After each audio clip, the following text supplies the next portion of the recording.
Hey everybody, I'm Alex, And I'm Jack. and today we're going to be ranking the levels of Doom the Dark Ages from worst to best.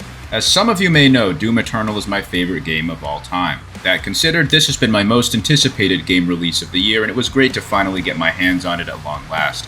While it's too soon to say whether I liked it more than Eternal or not, I can confidently say that we both loved it and have a lot to say about the Slayer's war against Prince Azrak. Both of us played on Ultra Violence on PlayStation 5 with all the sliders set to default settings, which we figured would give a pretty good idea of the intended average experience.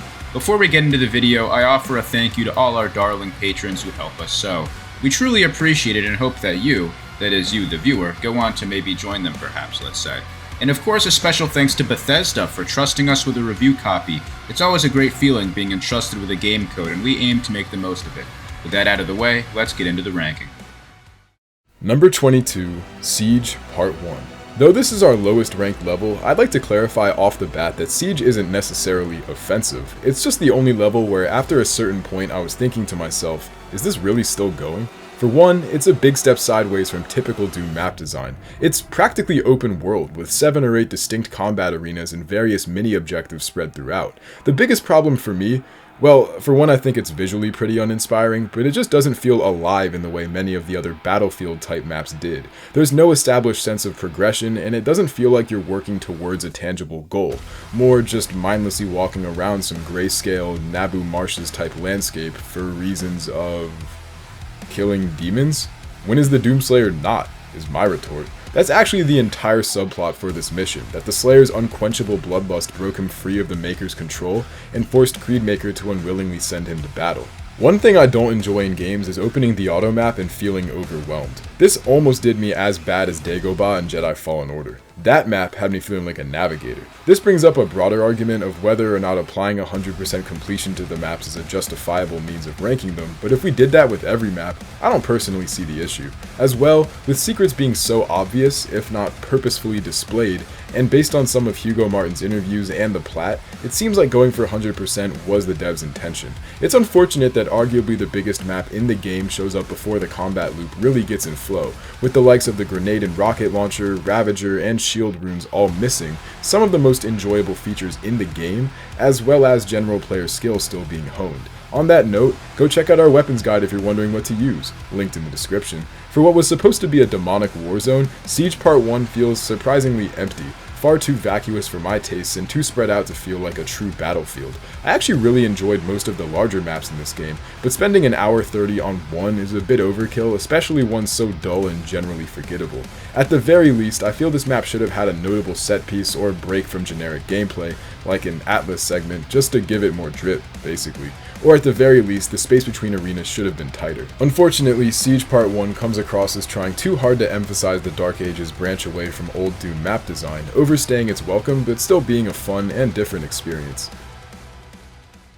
Number 21, Ancestral Forge. There is a stretch of chapters between Siege Part 1 and this one that felt rather weak and generally unmemorable.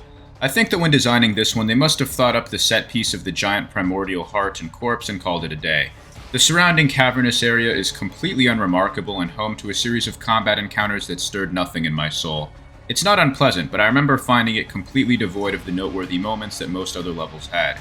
Even then, the set piece is nothing new. If you look back to, say, the Super Gore Nest, you might recall a similar and more interesting incarnation of the same visual. I'll confess that this was the first level where my mysterious input lag began to haunt me, so I was also partially struggling to adapt to that. I know it sounds like a contrived excuse, but it really is debilitating, and it only reinforced my idea that this game must be a lot better on PC. This footage here should speak for itself. The weapon wheel is a good method as any for changing weapons on a controller, but being able to seamlessly do that with a keyboard and aim with a mouse is just so much nicer. This wouldn't have been an issue if I could play it on my PC like I do for Eternal in 2016, but you need the specs of HAL 9000 to make this thing even boot up on Steam, so I had to get a refund and rebuy it on PS5. Until I can get the funds to replace my dogshit 1070 GTX graphics card, I'm stuck on a controller, so I might as well get used to it. The To get back on topic, I just feel like this level didn't need to exist and could have been replaced with something cooler. Wide open spaces and occasional cover describe most of the encounters you'll find in the Dark Ages, so it's far less common to see them pull out a really intricately designed combat situation like the notorious cultist basement from Eternal. With that in mind, a lot more emphasis is placed on the visuals and story of a mission as well as the exploration. After all, Hugo Martin himself says that story and exploration make up two of the game's three major pillars, the third of course being combat. I found the visuals lacking and the secrets mildly frustrating to find, courtesy of those damn wolf statues of course. The story reason for going on a journey to get here is a bit unclear. 2 whole missions just to get the Slayer a shield rune, multiple of which exist in the world, one of which is in the Sentinel command station, right where Thera lives most of the time, a more powerful one at that? I just don't get it. Even if it was for the capability alone, it's not like a game changer as much as a nice bonus. The Ancestral Forge is a nothing burger of a level, capping a depressing slog of mid-game filler that had even I feeling a bit weary until the tremendous 10th mission brought me back into the fold. Number 20, Siege Part 2. Almost as if the devs had a wiretap on me, Siege Part 2 starts off exactly how I wish Part 1 could have, with the turret segment. Though to my dismay, it's actually scripted and the Titan locks up when he starts swinging at you. For the first time through, it's tight as shit. I really like those Mega Lost Souls too. Despite starting strong, however, Siege Part 2 becomes quickly monotonous. For a Siege, Prince Azrak really overlooked manpower, bringing basically no dangerous heavies, and if anything, barely any heavies at all. Siege Part 2's biggest benefit in my eyes is it closes out in style, whipping out the best combat arena since the Holy City, featuring a Battle Knight mini-boss and Cyber Demon among a variety bag of other, lesser demons. Siege Part 2 isn't super long, but to me, its arenas are all uninteresting, even the final one despite it being a step above any in Part 1. They all lack verticality, visuals, and like Part 1, there's no real sense of progression besides literal movement forwards. The goal feels unmotivating, but I do think the ending cutscene is somewhat of a redeeming factor, if I can even count that as part of the level itself. As I guess it should, but unfortunately does, this feels like a compact continuation of Part 1, leaving it as one of the more uninteresting chapters in the game. Number 19, Abyssal Forest. Here we have the companion level to the Ancestral Forge, which I ranked higher for a few reasons, none of them earth-shatteringly strong. The setting of a forest is new to a Doom game and more compelling than the ones below this on the list, which consists of hits such as Cave and Mud Field. I don't find the forest interesting, mind you, but it at least has colors outside the grayscale, which is the bare minimum. The Whiplash first appears here, which is an enemy that I initially found very annoying to fight, so I couldn't help but groan a bit whenever one slithered into view. You kinda get used to him though. The grenade launcher is fun to play around with in that final arena, although it's really not something I prefer to use against Agadon, so it doesn't get to shine all that much in the concluding boss fight. This is a level I just have very little to say about, which is a bit damning in the face of competition as fierce as some of the other levels. I can appreciate that this level has a more linear progression route, which I preferred the ultra-open battlefield missions, but these more linear maps live and die by the artfulness of their map and combat design. The Abyssal Wood lacks in these things, generally, so it's a little bit of a nothing level. It could be removed from the game entirely, and I would not really care one way or the other so long as the grenade launcher and Agadon champion showed up elsewhere. Number 18, Village of Halim. In the sullen, rainy darkness of Argentinur, the Doomslayer gets sent to battle the hordes of hell by Baron Harkonnen if he fell victim to plastic surgery addiction. The Creedmaker looks funny as hell and is also mobile as hell. I swear he just spawns in out of nowhere, and I don't really get how. He's fat as fuck, but has a surprisingly nice set of teeth. Anyways, this game has probably my favorite portrayal of the Doomslayer, giving him that Luke Skywalker-esque aura. Like how Moff Gideon didn't even believe Luke was real, it felt awesome walking past fodder sentinels destined to get blown up in the background of some battle cutscene and hear them all say, "Is that really him?" Yep, it's me, and I'm gonna walk by helpless people getting eaten alive by demons and instead come in my pants about how cool it feels to blow up a bunch of soldiers with a shield. Though this level is the introduction, I feel like it does a pretty good job at testing a new player's boundaries, especially as seeing that acquired skill from Eternal doesn't really translate in the way it did going from 2016. However, I would say the village is unfortunately forgettable besides the Titan at the end, which is a big oversight in my eyes. I'm a massive proponent of games starting off with grandiose sequences, set pieces, or just generally memorable moments, even at the cost of spreading out mechanical explanations. Village of Halim does the opposite, intricately detailing every new feature of the combat, which was great and helpful with adjusting to the Dark Age's much less vertical and much heavier defensive approach, but it wasn't helped by the fact that the combat arenas are limited, only featuring Pinky Riders and Imp Stalkers as notable enemies. I still had a blast here though, although playing without the shield saw felt like eating Chipotle with no water. Village of Halim looks great with the rain, especially the sea with the distant pentagram and the Titan vs Dragon in the backdrop of the final arena. And I loved the closing sequence in the turret, especially those chilly bean bomb demons who conveniently never show up again. And on the point of the Titan, I think I'm pretty easily satisfied by just shooting giant enemies and watching big chunks of meat fly off of them. But I stand by my opinion that Doom needs to make a Titan boss like Kronos from God of War 3. Either way, though it ends on a high and establishes all the main players of the story, Village of Halim is, for the most part, a plain introduction without much to it. Number 17, From Beyond. Here we have the first of a few dragon levels, which to me represent the third major level variant alongside Battlefield and Traditional. I went into the game wary of the dragon on account of a lot of the early reviewers' negativity towards it, but I actually ended up a fan myself. The controls are extremely tight and responsive, and they avoided the potentially harrowing pitfall of making collision with the environment slow you to a standstill or, God forbid, kill you. The dragon combat is extremely simple and never really iterated on in an interesting fashion, but it's not unpleasant either. I find myself neutral leaning positive, insofar as I don't dread the segments and think they are cool conceptually, but I'm never necessarily excited to enter one either. I replayed the levels a few times to see if replays hurt it at all, and it actually holds up alright, so I think the crying over Surat was overblown. That said, of all the dragon levels, this one feels the least memorable and interesting of the lot. It's not bad at all, and there are some neat continuity details like the walkable areas being frozen over because the command station is positioned over the North Pole. It's simply too short to hold up against the beefier missions with more set pieces and exploration involved in their flow. And I know we probably sound a bit Goldilocks-y between shunning Siege Part 1 for its excess length and tossing this one under the bus for being too short, but that's not exactly what's going on here.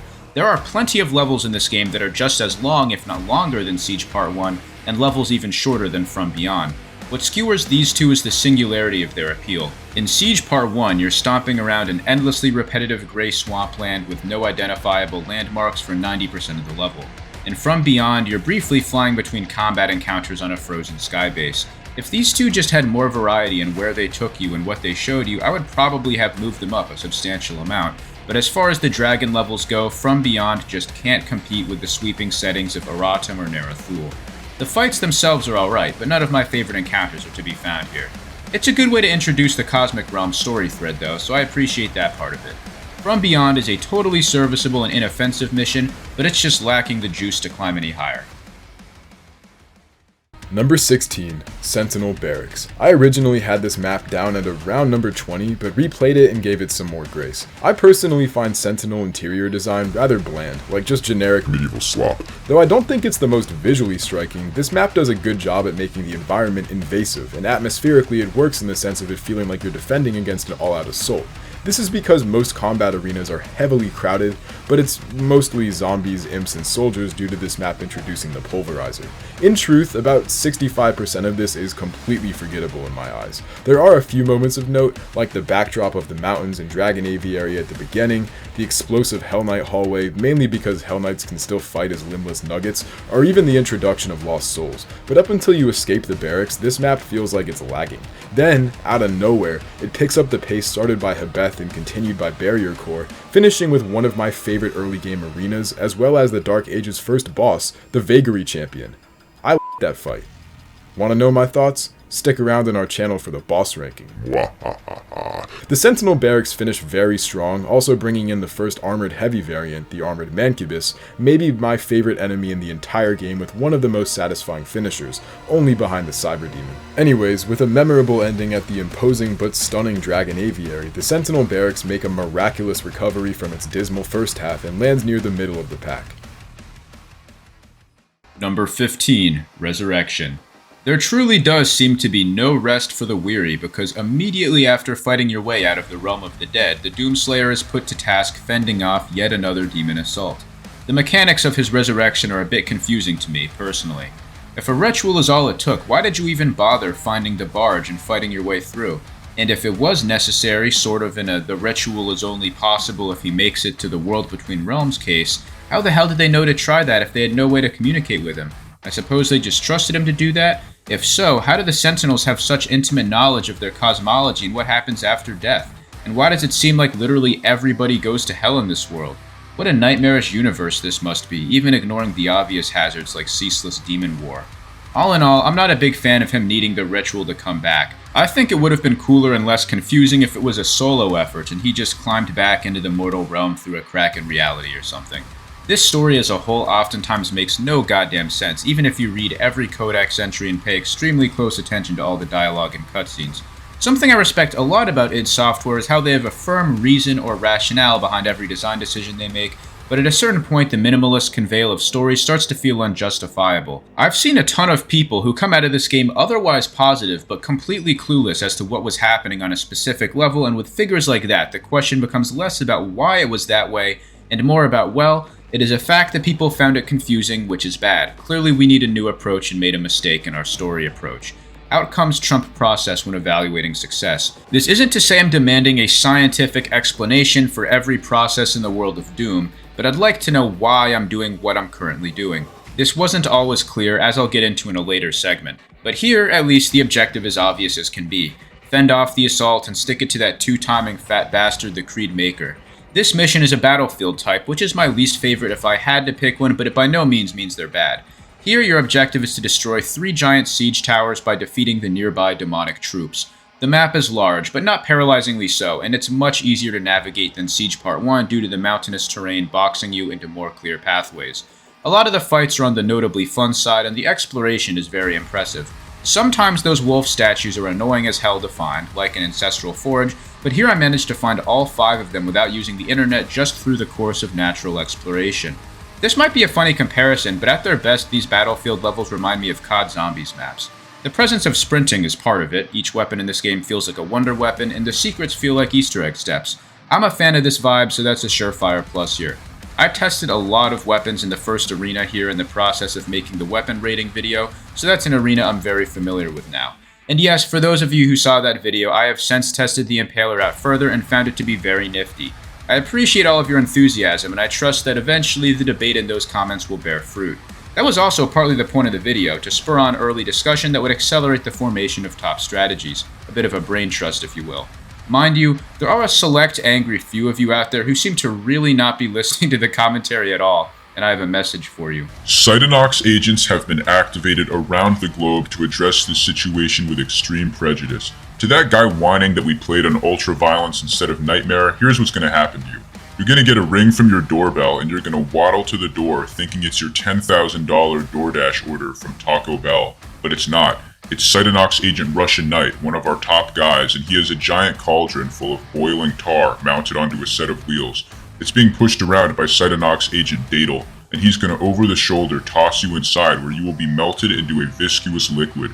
Cytonox Agent's Charge Shot and Viagra Falls will stir the cauldron with a giant wooden spoon and keep mixing the concoction until all that is left of you is genetic goop. In your final moments, you will somberly reflect on the sad fact that you never got the superpower to shrink yourself down to atomic size like Ant-Man so that you could climb into my dick hole and embark on a 10-month odyssey down my shaft to drink my jizz straight from the source because it was never enough for you to be rabidly hopping on my dick in the comments section. But at least you did your first playthrough on Nightmare, bro. Congratulations. Get out of here and never show your face in our comments again. This is Cytonox, bitch. We're clowning this motherfucker. Anyways, back to the level. I liked the brief dragon segment at the end. It was pretty cool when King Novik amended the statement that all the hostiles had been dispatched. That's right, dude. We do have one more, the Mancubus Maker himself. I'm not going to discuss the fight and cannibalize on our boss ranking videos content, but I will say that it was neat getting to be inside a Maker ship, if only for a brief while. I love their architecture and it adds some visual spice to an otherwise typical looking level, and that matters. For all the reasons mentioned, Resurrection is a strong intro to the game's final act and a good example of a battlefield done right.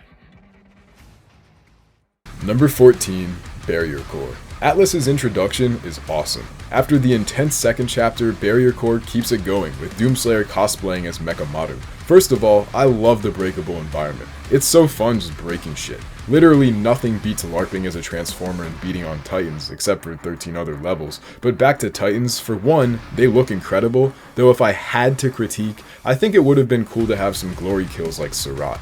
Either way, though Barrier Core is like the Fury Road of the early game, it is really short and gets simply outclassed by the other Atlas levels and segments. It has solid progression and a gradual rise in tempo, but because it's also somewhat scripted, I find this level pretty sluggish on repeat. I will say the Armor Titan at the end is pretty cool for the 12 seconds you fight it, and I love the chain gun segment. In general, I think the simplicity of Atlas's mechanics are what make it work. Unsurprisingly, a level where you walk around in Gundam ends in style, with the Doomslayer ball-gagging the Armor Titan with a nuke and kicking him down a conveniently placed hole that makes for a really cool escape from the Mushroom Cloud moment. Barrier Core is fun, but due to its length, leaves the player just wanting a little more.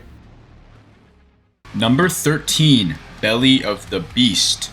I might have jumped the gun a little bit with my COD Zombies comparison in that last segment, since this level more than any other really takes me back to playing Black Ops 3. I have a long-standing rivalry with levels that take place inside giant guts, see my Ocarina of Time dungeon ranking for more than that, but this one I can assure you is better than most. Yes, it does feature obnoxious bile floors, which is something that usually drives me nuts, and it still does a little bit, at least in that one psychotically hard optional encounter in the stomach, but that actually went down as a plus in my book this time around. They made an entire mission challenge based on beating that, so they knew. This wasn't just some random haphazardly produced fight. This was an intentionally grueling test of metal that you could choose to take up or ignore as you see fit. I respect the challenge and had a good time, even if it ended up taking almost half of my time in the level. It's also thoughtful enough to have a soul sphere handy for the aftermath, which is mighty kind. All the enemies are on the playing board at this point in the game, so you've got a pretty terrifying mix of acolytes and cosmic barons sprinkled throughout. I liked some of the unique rooms with nasty gut-themed puzzles like the extending wall room. The whole level looks great, really. Tons of very uniquely gnarly gore textures and alien-looking innards.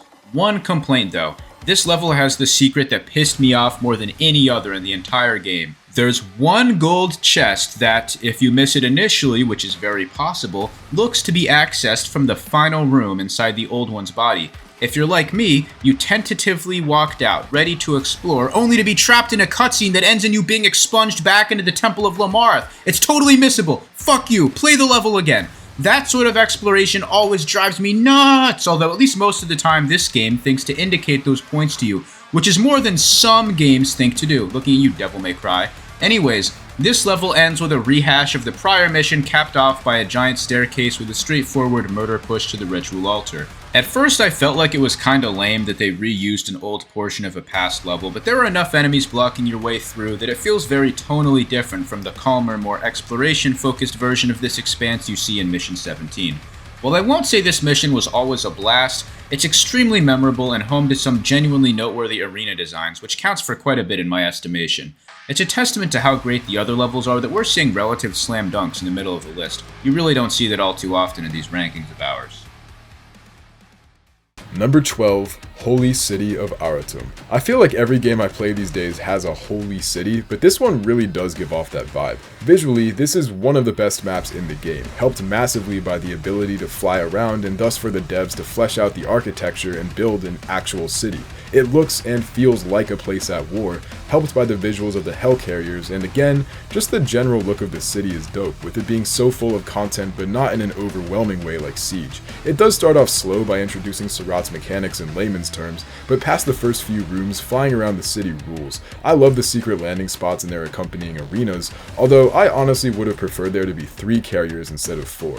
Speaking of, the Hellfighter segments are great, but why are they made of meat? They gotta learn to use another material. I appreciate that the Hellcarrier segments are tiny, and it's really satisfying blowing them up from the interior, but it's not like they didn't have care given to them either. I love the big jump moment in the carrier below the city surface, for example, as well as the Battle Knight's introduction, probably my favorite looking enemy in the game.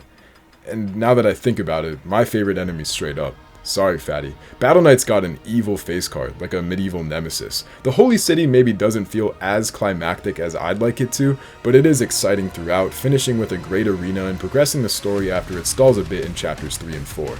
Although I would have loved a trench run type thing, which unfortunately never will happen due to Surat's later demise. I feel like I haven't given Surat enough love. Flying around feels clean and I love the Titan glory kills. The Holy City of Aratum is chock full of things to do, but it never feels slow. If anything, it only improves the longer it goes. Number 11, Temple of Lomareth. The Temple of Lomareth continues the saga of the Cosmic Realm by dragging you into a trippy shipyard where forwards is sometimes backwards. That sort of disorienting map design had already been experimented with in the past 2 levels, but the Temple of Lomareth is home to what I consider the most befuddling of all these segments, being the path to the secret key. It took me an embarrassing amount of time to realize that this most likely operated similarly to the trick room from the marshes and turn around, which in retrospect is pretty funny. This temple is a very visually striking level, with a purple color scheme not seen since the Holt and an awful lot of impressive looking water. I do want to shout out whoever hid the codex entry in that random as hell part of a ship in the first water segment. I totally would have missed that if Jack hadn't forewarned me going into it. So that is very funny. I will say that besides 1 or 2 particularly trollishly hidden secrets, this game has much more intuitive exploration than Eternal did, which I would say is a good thing. I still remember being totally clueless looking for secrets in Super Gornest and Tares Nabad in particular, so the hidden locations being less obtuse is a win in my book. That's not even to mention those levers from 2016, which, like, who the hell even found those things? I like this level, but I think it was the weakest of the Cosmic Realm missions besides Belly of the Beast if you want to count that despite its obvious visual differences. It's hard to point to a definite reason besides vague preference, but I think part of it is that you've already spent a decent while in the Cosmic Realm by this point, so there's a lot less powerful of a "we're not in Kansas anymore" feeling than there was when you first touched down in Ryul. With that said, the Cosmic levels were absolutely my favorites overall, and I really liked that they decided to put this new area into the mythos, even if it brought a plague of Quake crossover beggars into the community. Now, I have nothing in particular against Quake, besides the protagonist being named Quake Ranger, which I think sounds really lame. I've played a lot of older job system-based RPGs, so whenever I think of Rangers, I think of some fruitcake and a Robin Hood getup with a bow and arrow. Doomslayer is a million times cooler and could fuck Quake Ranger in the ass in a fight. But that aside, my god are the fans not giving me a positive impression. As a general rule, I hate any sort of official or canon crossover. If it's like a fighting game guest character thing, then that's different. But the idea of Quake Ranger collabing with Doomslayer in the next game is the most reprobate Reddit idea I have ever heard. Having to see people asking id for this on Instagram every day makes me feel like I'm losing my mind. If you consider the logistics for more than like 5 seconds, it becomes obvious how horrible that would be. For starters, what sort of gameplay would this be? A co-op campaign? Surely in today's game climate, it would be designed for online rather than couch co-op, so internet would be mandatory to progress. Or else it would be a side mode like the co-op from Portal 2. Both of these sound bizarre, un-Doom-like, and unappealing. I think Quake copers just need to acknowledge that Doom is a more marketable franchise at this point, and no executive at Bethesda is sitting around thinking, "Golly, we need to ditch our established foremost FPS series in favor of one that's been dead since before 75% of our player base were even fetuses. Duh!" That shit is just not happening. Wake up. And the worst part is that some of these grumbling curmudgeons have realized this, and instead of moving on or getting a new hobby, have dedicated their lives to whining about every single line of code written by id Software after 2004.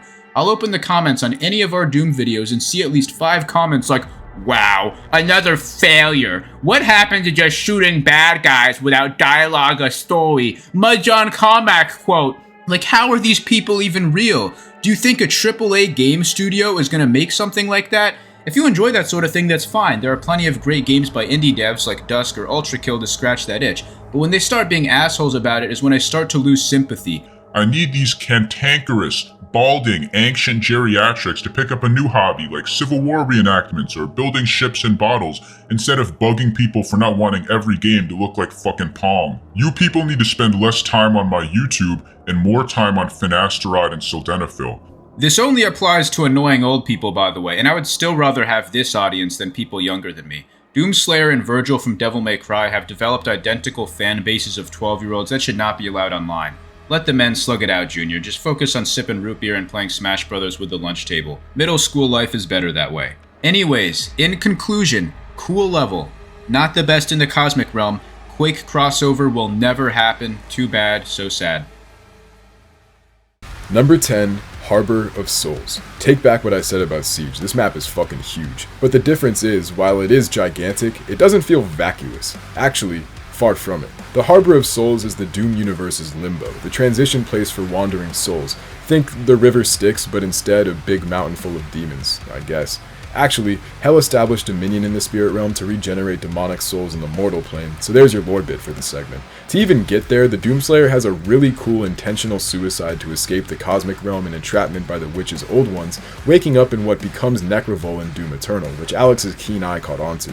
From this point onwards, the plot really kicks into max gear, and the game as well. Off rip, the Harbor of Souls brings back Berserk, which maybe isn't as cool as 2016 or Eternals, but it still rocks pulping super heavies with like 3 shredder stakes. I will say the combat challenge for Berserk is pretty tough the first time through, unless you whip out the BFC, find some of the less obvious Berserks hidden in the combat arenas, or just lock the fuck in. On that note, this level does drag on a bit for me. Almost every room is an arena, and those that aren't house some secret or exploration nugget. Although, the Harbor has great enemy variety, and the arenas each feel unique. My favorites were the first one for its challenge, maybe the hardest arena in the entire game, the one before the shipyard at the end, and the one after the Blue Skull Key with the Cosmic Baron. I'm a lot more scared of them after inspecting their 3D model. I didn't know they had no eyes. Again, this is a massive level, maybe the biggest in the game. Fitting, considering it is Limbo, which we both thought was a really cool concept, like Dante's Inferno or Kratos v Hades. Also, the priest thing at the end had me dying. Playing as Zombie Slayer was awesome in context, even though it doesn't have any real gameplay impact. I feel like 15 years ago, devs would have done some stupid shit like give you 1/4 health because you're not a human. The Slayer becomes human again at the end either way, during my favorite cutscene in the game, stealing a ship to return to the land of the living. The Harbor of Souls lasts perhaps slightly too long, but is much more full and engaging than the Battlefield maps before here. Number 9, Spire of Nerathul. This is not a Cosmic Realm level, but it's got a bit of a preview of things to come by way of the strewn shipwrecks all over the place and mysterious architecture scattered throughout. It's also got the distinction of being the best dragon level in the game in our humble opinions. It's extremely long, but throws constant new set pieces at you like draining the water, exploring the lost civilization below, and entering the Old One's prison once you give him a friendly jolt. Throughout all of this, you're greeted with unusually memorable combat encounter layouts, with interesting gimmicks like a horde of imps, or bizarre protrusions of rock that loom above the rest of the battlefield. The first arena of the mission ends in an early level boss fight, which I won't discuss here in depth, but I applaud for its placement since you don't really expect it. I feel like the Lovecraft book that inspired them most is either At the Mountains of Madness or Shadow over Innsmouth, with the focus on impossible geometry and associations of water with the unknown. There's a fun focus on just haphazardly destroying stuff, and busting the Old One out of jail is very in character for Slayer's deal-with-it-later approach to problem solving. I feel like this level's closest design relative might be Mars Core from Eternal, although maybe I just think that because they both give you their game's respective big fucking weapon.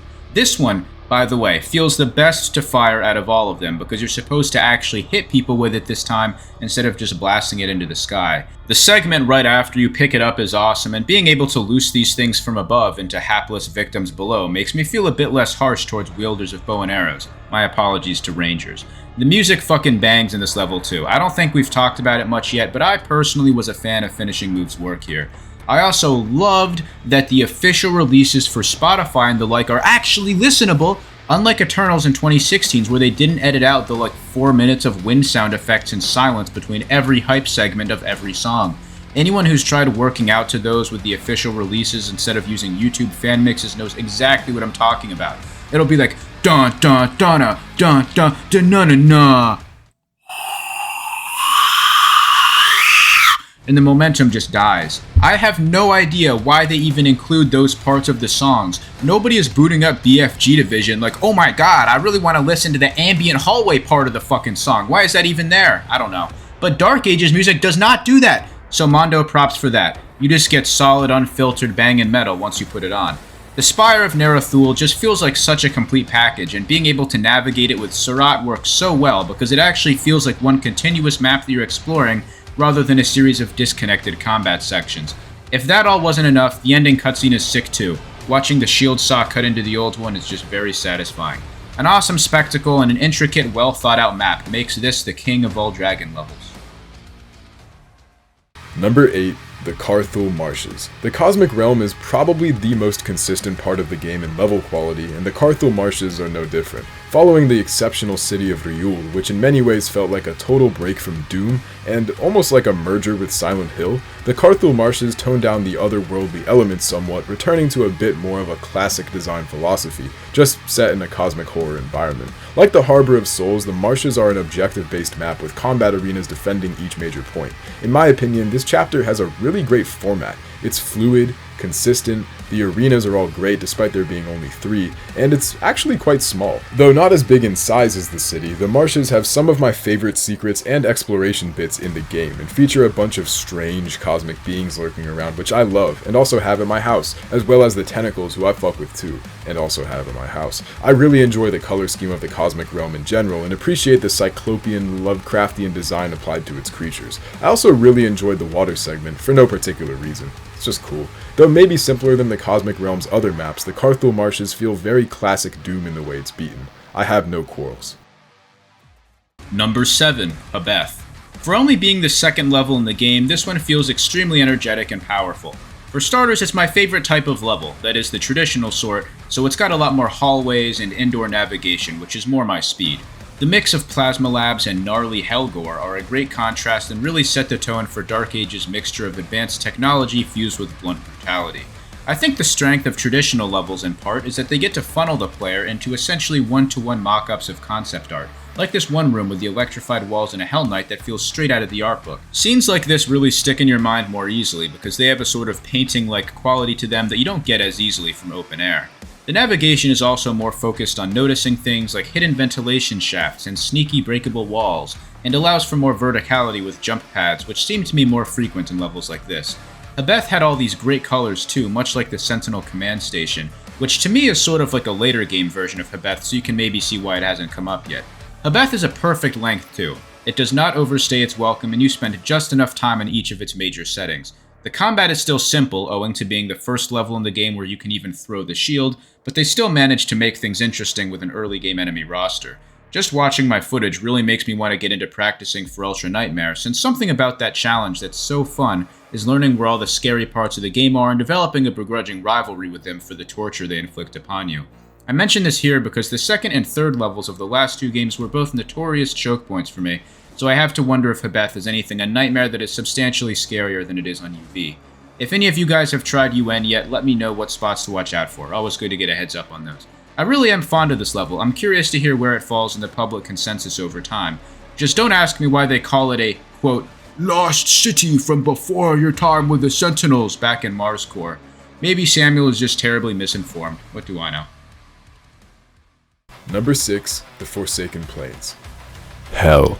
I'll be real, I didn't really understand this part of the story at all. The Slayer goes to Hell to invade Azrak and then just pump fakes him and leaves. The Forsaken Plains are where, in Alex and I's opinion, the levels really step it up a notch after the terrible trio that makes up chapters 6 to 8. Right away, this looks fantastic, much needed after the very drab middle early game. Though it maybe doesn't have as grand a set piece as the Ancestral Forge, the Ruined Atlas is both an exciting indicator of what's to come and a solid center point that the level flows from. This definitely felt like a modernized callback to the John Romero design philosophy from Knee Deep in the Dead, with even the exploration bits flowing with progression.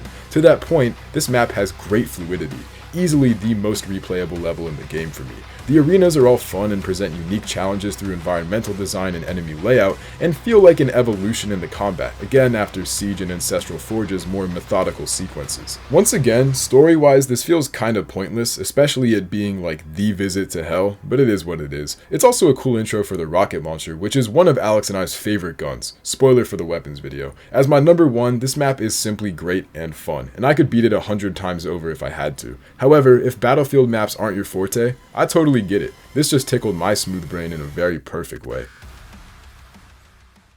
Number 5. Reckoning. As the final mission in the game, this one has it all. Puzzles, large open battlefields, and of course the final boss to be discussed later. I haven't gotten to speak about any of the Hell levels yet, which are tragically few in number, but God almighty is this game's Hell awesome. In our upcoming video on Doom 2 that I wrote before this game came out, I have a segment where I pray that Doom the Dark Ages hell goes back to a more gritty look akin to 2016's. It did even better than I asked, by going darker and leaning back into heavy metal aesthetics, but also maintaining Eternal's otherwise fantastic stylistic improvements to Doom's art style. It just looks so damn good. Look at Ozrok's Hellship. These already looked fantastic in Eternal, but his really is swag to the gills with evil skulls and whirring gizmos. The combat challenge in this mission for killing 2 Cosmic Barons in under 5 seconds is a very memorable one, because I had to go on a world tour of hell scrounging for BFC ammo to make this not completely impossible. I think some of the puzzles in this one are a little bit annoying and make navigating the map a bit hard if you're combing through for secrets, but it's so cool that I just overlook it, more or less. The last arena having another Vagary champion is hilariously out of left field, but like, fuck it, why not? I'm curious to see where the DLCs take us after this Ozrok business is done. Your guess is as good as mine. There is the Alien Conclave mentioned in some of the Codex entries, but I feel like the Sentinels probably wiped them out already, and id does not seem to like making new enemies for DLC content very much, so the likelihood of alien enemies seems to me low. We do end the game off with the Slayer about to launch some sort of offensive against Hell for reasons unknown, which makes me optimistic that we'll get to see some crazy Hellbound locations down the road. Either way it goes, Reckoning is a very climactic finale full of beautiful art design and enjoyable fights, so it's able to crack our collective top 5 in the entire game. Number 4, Sentinel Command Station. This map is just go go go all the way through. From the onset, you see the Creed's looming ship as he closes in on the Sentinel as part of his pact with Ozrok. This is one of my favorite shots in the game. Sentinel Command Station is super engaging. It feels like a much more apocalyptic barracks with much heavier stakes due to the further established plot of Thera being the heart of Argent and the Creedmaker's betrayal. I particularly enjoyed the gradual rise in tension as you break deeper into the station, with heavier demonic presence the farther you go. Love the first arena as I do. The ones that really stand out to me are the hallway run around 3/4 through, which for whatever reason is one of the toughest in the game for me, and the middle gore nest in the factory. I'm not sure exactly what it is, but this is one of my favorite rooms nonetheless. It's got a great mix of enemies and was the moment I discovered the real power of the Ravager, which this level introduces. Again, not to spoil our weapons ranking, but the Ravager is ridiculous, even before max upgrades, meaning before you get infinite ammo and health. Enjoy it while it lasts, guys. The command station does a phenomenal job with build-up, creating a sense of anxiety and confusion, yet also excitement, as the Sentinel all start gearing up for the Slayer to mount Surratt and serve as their final hope. Moments like that are what make levels great for me, and this has tons of tiny details, like the Atlas hallway in the beginning or the sneak attack from the Cyber Demon and Pinky Rider early on. And though I shat on Sentinel decor earlier, this actually looks really good, a lot more techno and lively in terms of color than the barracks. The Sentinel command station is just thrilling, challenging, and intense. Number 3, Hellbreaker. This mission is awesome because it really does feel like a football quarterback charge straight through enemy defenses. First, you get to trample your way through the scenery of hell in the Atlan with an N, yes we know, and Jack is currently being electrocuted by a car battery in my basement for his error. We take these things very seriously at Cytonox HQ. Anyways, these segments just feel absolutely great, and the people who told me these are supposed to be unfun can gag a musty chode. The animations are just so full of oomph that the weight is palpable. I actually know one guy from the id Software animation division because he added me back on LinkedIn, so shout out to my man Sky Chow, and thank you for replying to me on there back in like October. If you happen to see this video, tell whoever made it they rule. And if it was you, then good job, good stuff. The shotgun you get for the Atlan here feels like nothing else on the market. Absolute slaughter and carnage ensues, and nothing quite beats dishing out lead mouthwash straight to Titan faces. The armor for these guys looks incredible also. I know I'm practically creating a hagiography of the game at this point, but it's just so good I can't help myself. I'm normally a hateful, bile-spewing bastard because it's way funnier than just saying how awesome stuff is, but I can't muster any negativity at all here. I'm sorry everyone, I'm trying to be funny. Okay, maybe a little negativity for that trollish as hell toy placement right after the Atlan segment ends. They definitely thought they were hilarious for sneaking it on there, and I came fearfully close to missing it in my initial run-through. From here, you just sprint straight forwards and charge your way right to Azrak's castle gate, intent to kill declared by the objective marker. Jack already mentioned this in the Forbidden Plains segment, but I actually have no idea why the fuck this mission and Mission 10 happened. I mean, I'm glad they did, because I love them both, but you go all the way to Azrak's castle just to instantly go home as soon as you arrive after accomplishing nothing at all because they need you at the command station. Why even go? Did you just want to check out the decor? Ozrock appearing as a hologram and saying that the time will come for your fight was pretty hype though, and his castle did look awesome. The structure of this level captures a raid-style dynamism that I found very compelling, and paired with the tremendous hell visuals, it just seemed a clear pick for my top 3. Number 2, Final Battle. Though this is weirdly not the last chapter, Final Battle is like if Molly and Epinephrine were turned into a level. It begins with the coolest cutscene in the game for sure, Super Saiyan Black Azrak standing alone on the bow of his flagship, pulsating with red lightning, which viewers of this channel know Alex and I glazed to hell and back, no pun intended. I love the visuals of this sequence, obviously. For one, the Titan army is so cool, but Azrak's ship is a really creative blend of cosmic and hell elements. It looks stunning. And for the record, this is a siege, not that wet fart from the early game. On a final note, I thought it was really cool getting to use Novik's Royal Atlan. Nice moment of solidarity between him and the Doomslayer.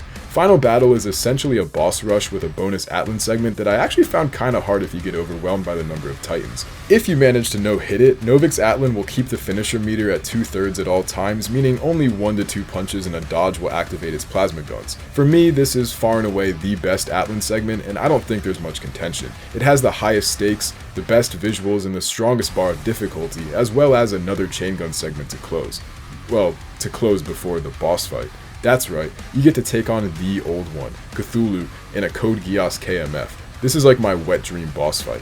Neither of us found the old one challenging, in all honesty, but he did have a surprisingly wide attack pool, which I found out while replaying this chapter. I also hope this isn't the old one, just one of the witches. I feel like there's so much more to the Cosmic Realm, and it'd be disappointing having its story close after a few chapters, a boss fight, and change. Anyways, just contextually, killing the old one in front of the witch is so cool, but does set quite the standard for the proceeding boss, Enhanced Azrak. I'm trying to be generally concise about the bosses, seeing as we have a ranking coming out soon after this, but for one, I appreciate that demons respect the 1v1, even the Hell Knights doing their best Derek Lewis impression during the cutscene. I love that Azrak's scythe has eyeballs on it, and how he essentially turned the Slayer into John Wick, killing Surat right in front of him. Lastly, I do feel like the name Enhanced is a bit of a disservice. We call bikers who take testosterone enhanced. You're telling me the commander of the legions of hell, who got the heart of a god infused in him, is the same as some moron pedaling up a hill? To keep it simple, fighting a god was awesome, and the ending after keeps up, especially the ship explosion caused by the Argent Heart's release. For us, Final Battle was a shoo-in for the top 3,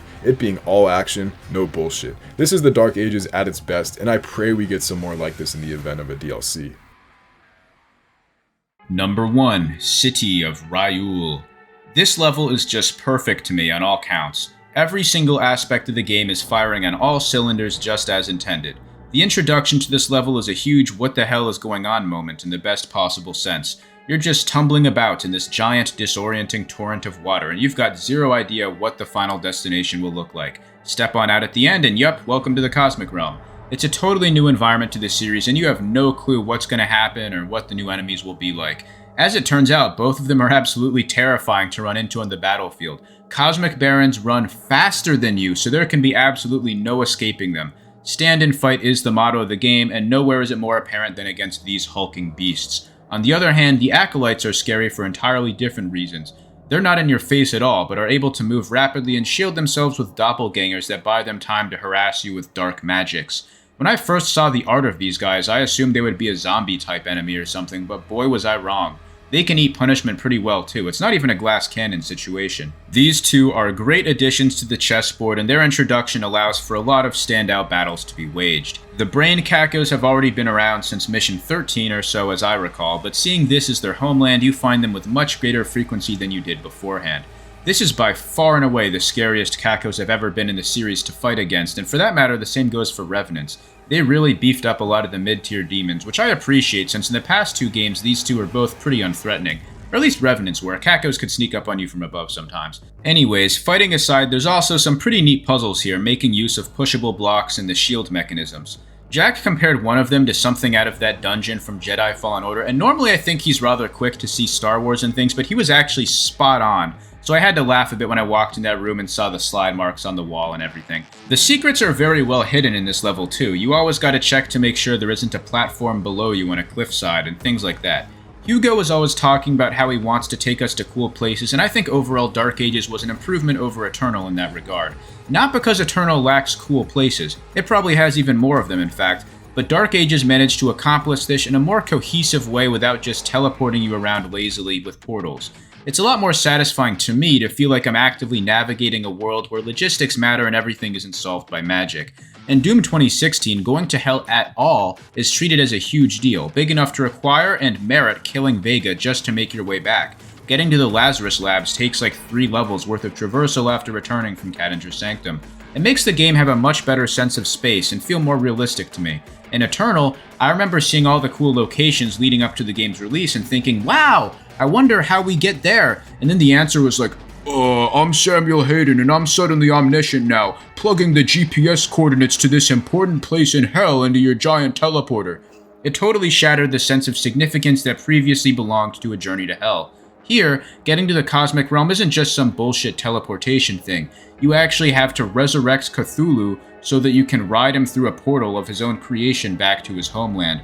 That's the sort of fun and memorable set piece that makes the world feel more alive. Blowing up Mars to get to Sentinel Prime was probably Eternal's best case of this, or the train to the Terror Dome at the end of Cultist Base. This is all to say that the Cosmic Realm feels properly mysterious and weighty, as it should on its introduction, and I'm glad they took it seriously instead of resorting to cop-outs. This level is absolutely fantastic and my personal favorite in Doom the Dark Ages. Thank you so much for watching and we hope you enjoyed. As we continue making content on Doom the Dark Ages, we're curious for feedback and perspectives. What did you think of our ranking and which map was your favorite? Be sure to comment down below. Otherwise, stay on the lookout for our ranking of this game's bosses coming soon, and with all that said, deuces.